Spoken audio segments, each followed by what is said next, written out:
আমার আবেগে কাম করছে, বিবেকে কাম করে নাই। আপনারা আমার মাফ করে দেন, এ ভুলটা আর হইতো না। আর যেটা করে ফেলাইছি সেটা শুধরাইতে চাই। কথাটা হইলো কে, বগুড়াতে এমন একটা ঘটনা ঘটে গেছে যে ঘটনা শুনলে নিজের কান্দন আহে নাকি হাসন আহে সেটা মুই বুঝতে পারি না। তো ঘটনাটা হইলো কি, মামির প্রেমে বাইগনা পাগল। হ্যাঁ, মামির প্রেমে বাইগনা পাগল, আবার বাইগনার প্রেমে মামি পাগল। পাগল হইয়া চলে আছে, এরা পাবনায় যায় নাই, চলে আছে বাইগনের কাছে। তো যে ভাগ্নের কথা কইতেছি, এই ভাগ্না ছোটবেলায় মা বাপ মারা যায়। ভাগ্না যখন ছোট ছিল তার মা বাপ মারা যায়। মারা যাওয়ার পরে নানা তো আর তার মেয়ের ছেলেরে অর্থাৎ মেয়ের সন্তানরে তো আর ফালাই দিতে পারে না। এই জন্য তার বাড়িতে নিয়ে আসে। বাড়িতে নিয়ে আসার পরে আদর যত্ন করে পালছে, যখন যা লাগছে দিছে, মা বাবার মতো দেখছে। মানে মা বাবা যে একটা দায়িত্ব আছে তার সন্তানের, ঠিক এভাবে দেখছে, দেখতে দেখতে এভাবে পালছে। তো এখন সেই ছেলেটা বেশ বড় হয়ে গেছে, কলেজে পড়ে বেশ বড় হয়ে গেছে। তারপরে তার মামারে বিয়ে দেয়, অর্থাৎ মামারে বিয়ে দেওয়ার পরে মামি আসার পরে তখন তার সাথে কিছু ছিল না, সে ভাগ্নের কিছু ছিল না তার মামার সাথে।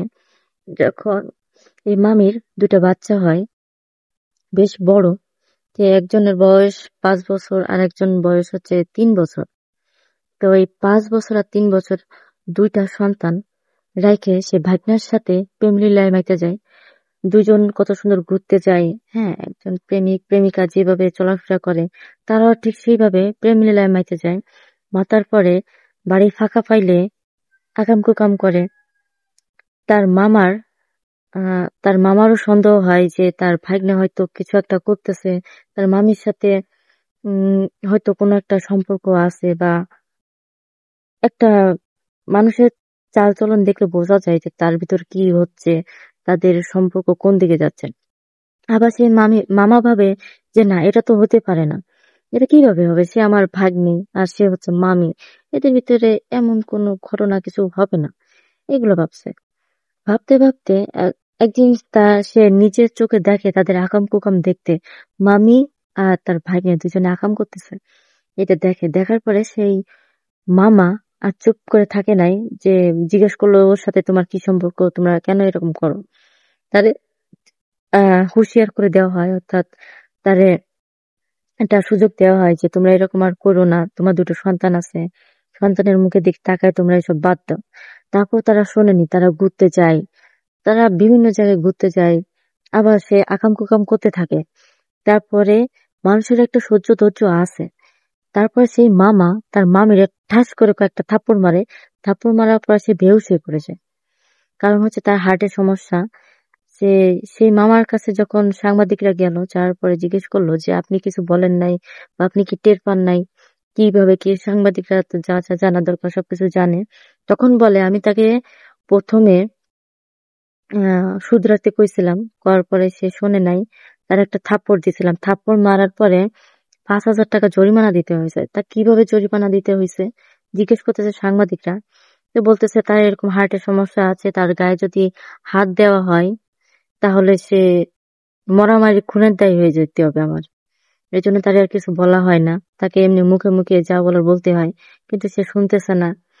তারপরে এই সেই ভাগ্নের সাথে আকাম কুকাম করতে করতে তার পেটে এখন 4 মাসের বাচ্চা। এই মামির পেটে ও 4 মাসের বাচ্চা।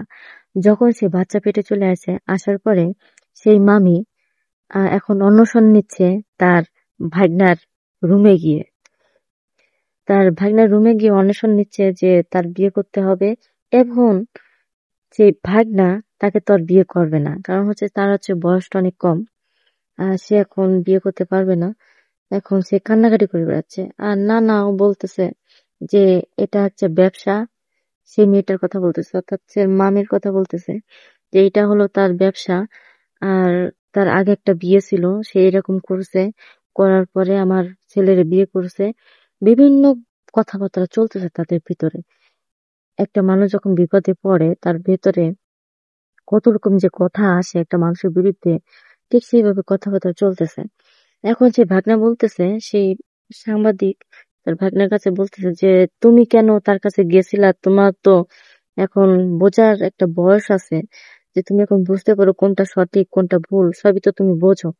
তারপর সে ভাগ্নে বলতেছে, কান্না কান্না চোখে বলতেছে যে আমি তার সাথে এরকম করতে চাই না, সে আমার টাকার লোভ দিয়ে দিয়ে আমার সাথে এরকম করছে, যে আজকে 20 টাকা আজকে 50 টাকা এভাবে করছে, করে তা আমার সাথে এই সম্পর্কটায় জড়াইছে, শারীরিক সম্পর্ক জড়াইছে। এখন সে দাবি জানাচ্ছে যে আমার সন্তান তার পেটে, এখন তো আমি তাকে বিয়ে করতে চাচ্ছি না, আপনারা আমারে বাঁচান। এই সমস্ত কথাবার্তা চলতেছে। এখন মামির কাছে যখন গেল, যাওয়ার পরে বলতেছে যে আমি তারে ছাড়া বাঁচবো না, আর আমার সুখের সংসার আমি ফালাই দিয়ে আইছি, আমার 2টা সন্তান, আমার স্বামী, আমার সুখের সংসার ফালাই দিয়েছে কি এমনি এমনি? আমি কি তারে কি এমনি এমনি ছেড়ে দেবো? আমি তাহলে ছাড়বো না, তারে আমার হতেই হবে, আর তারে আমার বিয়ে করতেই হবে, যদি না করে আমি আইনি ব্যবস্থা নেব। মেয়েদের পাওয়ার কোথায় দেখো, মেয়েদের পাওয়ার কোন জায়গায় দেখো, আইনি ব্যবস্থায় যাচ্ছে। হুম।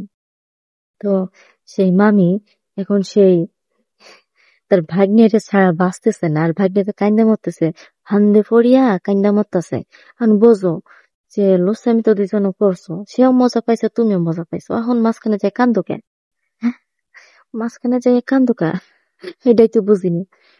তো কথাটা হইলো যে মামির প্রেমে ভাগ্না পাগল, ভাগ্নার প্রেমে মামি পাগল। তো যখন আকাম কুকাম করছো, তখন তো ভালোই দুজনে মেলামেশা করছো, ঘুরে ঘুরে বেড়াইছে, এখন কান্দো কেন? লুচ্চামি, হ্যাঁ রে লুচ্চামি, হ্যাঁ রে দেশ, হ্যাঁ রে মানুষ। তো বন্ধুরা, আপনাদের আশেপাশে যদি এমন কিছু ঘটে থাকে, তাহলে আর কি বলবো, উপভোগ করুন, আর কিছু তো করার নাই। আমরা উপভোগ করি, তামাশা চলতেছে, এটি হাস্যকর ব্যাপার, এটা একটা হাস্যকর ব্যাপার। তো বন্ধুরা, ভালো থেকো, সুস্থ থেকো, আল্লাহ হাফেজ।